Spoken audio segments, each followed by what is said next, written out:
Gusti Prabu tewas di perjalanan. Satu pasukan pengikut Rakuti mencegat rombongan pengungsian dan langsung menyerang kami. Sementara Gusti Permaiswari dengan para garwa Kedaton dan kedua putrinya cerai-berai.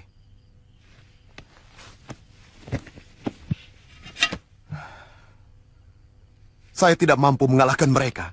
Akhirnya terpaksa melarikan diri.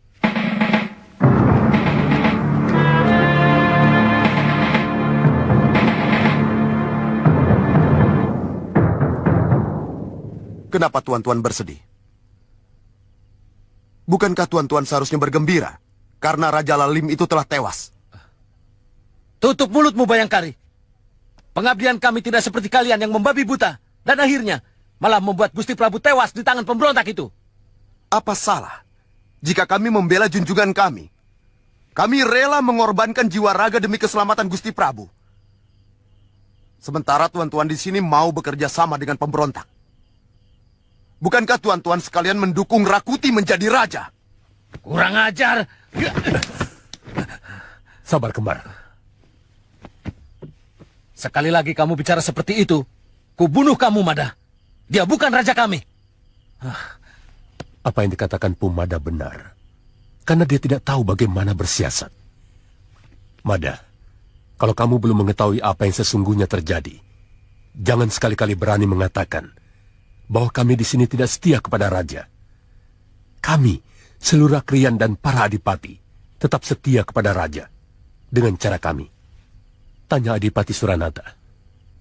Benar, Empu Mada.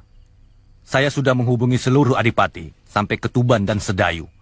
Mereka masih tetap setia kepada Gusti Prabu Jayanegara.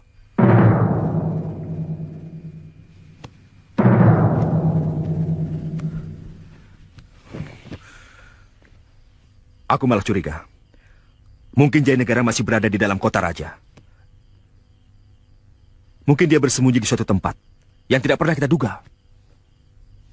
Saya sudah memeriksa semua rumah Rakrian yang dulu sangat dekat dengan Halayuda. Tidak ada. Yang tidak pernah kita duga adalah rumah orang yang dulu pernah menjadi musuh Halayuda. Seperti Empu Wahana misalnya, atau Bu Sasi. Sebab dalam dunia siasat, terkadang lawan bisa berubah menjadi kawan yang baik. Iya. Saya akan menempatkan orang-orang khusus di rumah kedua orang itu. Juga di rumah Kamandanu, yang sekarang dihuni oleh keponakannya, Ponggawa Panji. Kalau bisa, jangan sampai lewat Sasi ini. Jayanegara harus bisa kita tangkap.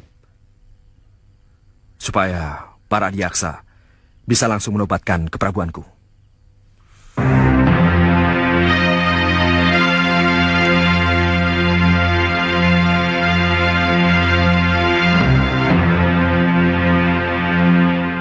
Kami akan berusaha mencari Gusti Tribuana Tunggadewi sampai ketemu dan akan kami tabalkan sebagai Ratu Majapahit. Kalau sudah jelas kita temukan, baru kita bisa merencanakan untuk kembali menggulingkan Rakuti dari tahta yang direbutnya itu. Maafkan hamba yang bodoh. Tapi bagaimana mungkin tuan-tuan mau menggulingkan kekuasaan Rakuti kalau semua prajurit Majapahit mendukung dia? Siapa bilang? Lebih dari separuh prajurit Majapahit masih tetap setia kepada Gusti Prabu. Masih tetap setia kepada Strasang Ramawijaya.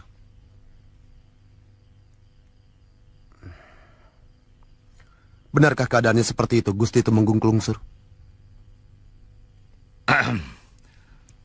Terus terang, saya kurang tahu pasti.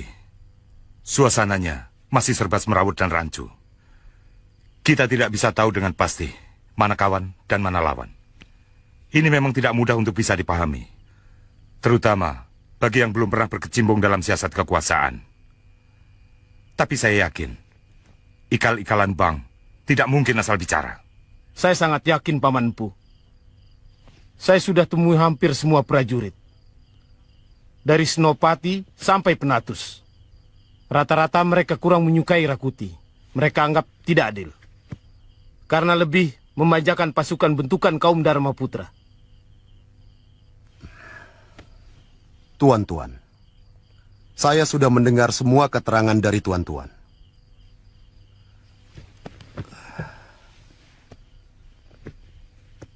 Sungguh saya sangat terharu. Ternyata tuan-tuan masih tetap setia kepada Gusti Prabu. Sekarang saya akan bicara apa yang sesungguhnya terjadi kepada tuan-tuan semua.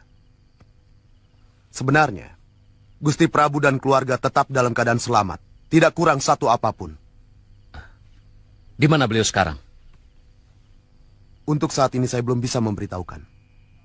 Pokoknya, kalau tahta sudah berhasil dikosongkan dari para pemberontak, saya akan membawa keluarga raja kembali ke Kedaton. Saya akan susun rencana perebutan kembali ke Daton. Kamu sendiri, Mada? Akan kembali ke tempat persembunyian Gusti Prabu? Atau akan berjuang bersama kami?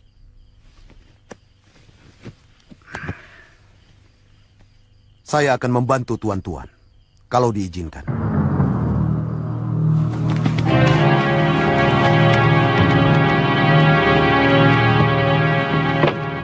Cari apa kalian? Bukan urusan tuan. Kamu tahu siapa saya? Tidak ada. Cari di Gandok Samping.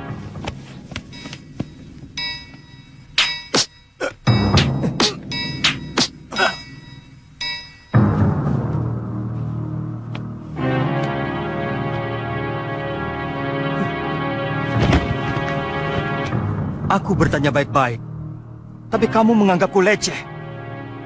Aku bertanya begitu karena kalian telah lancang mengacak-ngacak rumah seorang panglima perang Majapahit. Kamu cari siapa? Ampun tuan. Kami mencari keluarga Gusti Prabu Jayanegara. Siapa tahu mengungsi di rumah ini. Katakan kepada Rakuti, atau siapapun yang menyuruhmu, aku Arya Kamandanu, tersinggung sekali kalian perlakukan seperti ini. Baik, baik tuan. Sekali lagi hamba mohon ampun.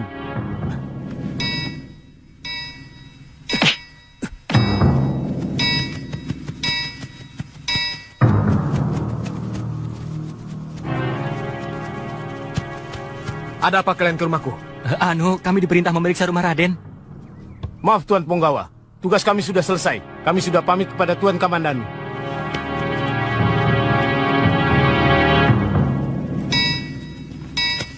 Siapa namamu? Angling Dharma.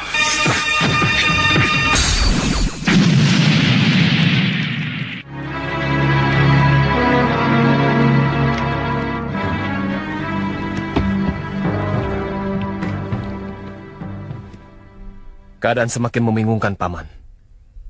Tuan Rakembar dan Gusti Empu Wahana sebagai temenggung lungsur menyuruh pasukan saya untuk bersiap-siap menggempur pasukan Rakuti yang menguasai Kedaton.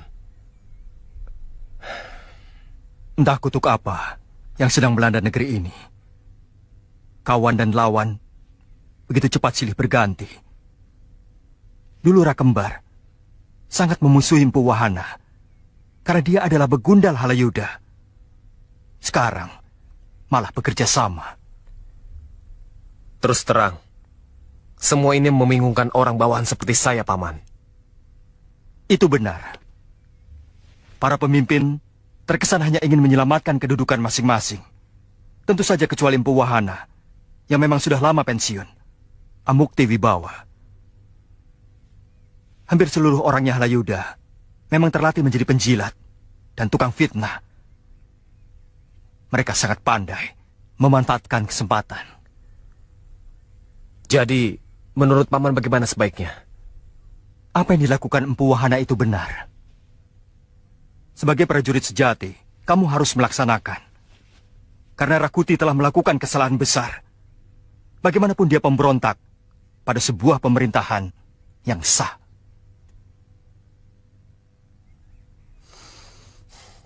Saya lega, Paman. Sekarang saya bisa melakukan tugas yang saya yakini kebenarannya.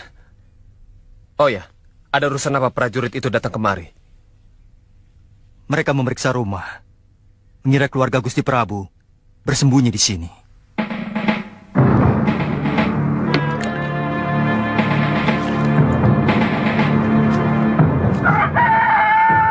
Firasat saya mengatakan, dia akan menjadi pemimpin masa depan. Orangnya tegas, keras hati, cerdas, dan yang sangat menonjol, dia setia dan jujur. Mudah-mudahan dia mampu menyelesaikan kemelut negeri ini. Walaupun saya yakin, tetap tidak akan mungkin bisa menghindari pertumpahan darah. Semoga semua kejadian ini merupakan tumbal terakhir dari nafsu buruk dia Halayuda. Bagaimana sikapmu, Kamandanu? Saya tetap pada pendirian saya. Tidak akan memihak pada siapapun, selagi yang berperang adalah sesama orang Majapahit. Saya tetap menyalahkan pada Rakuti, tapi saya tidak mau memerangi mereka.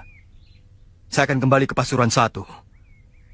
Terus terang, saya tidak bisa melihat pertikaian antara sesama rakyat Majapahit.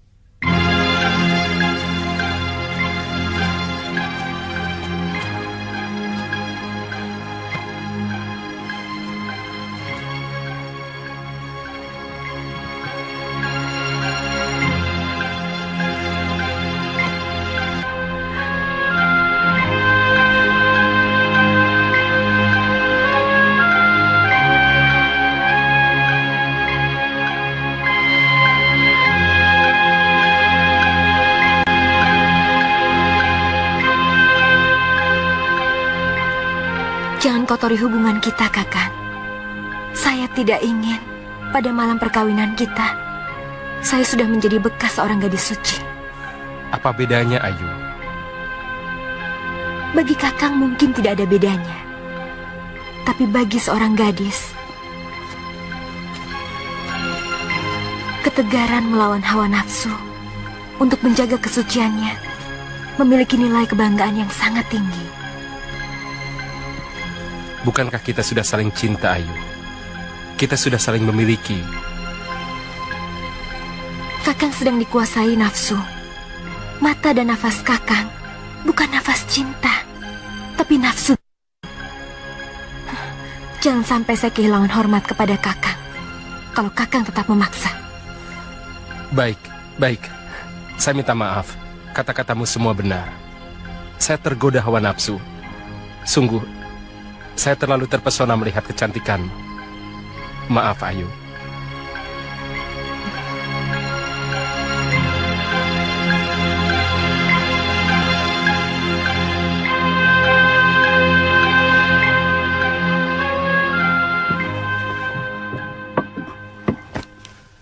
Apa kamu tidak bosan? Main-main dengan anak ingusan yang lebih pantas menjadi anakmu, loh. Yang ini lain, Ki. Danapala adalah anak bekas kekasihku yang mengkhianati cintaku. Di samping itu, aku ingin membalas dendam pada Nyi Puru. Terus terang, anak itu luar biasa tampan. Seolah sengaja dikirim Dewata sebagai pengganti bapaknya. Gombal bodol.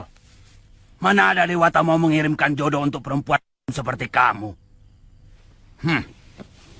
Tapi kamu memang menarik, Nilu. Masih muda dan cantik. Rencanaku, aku akan menculik anak itu lagi.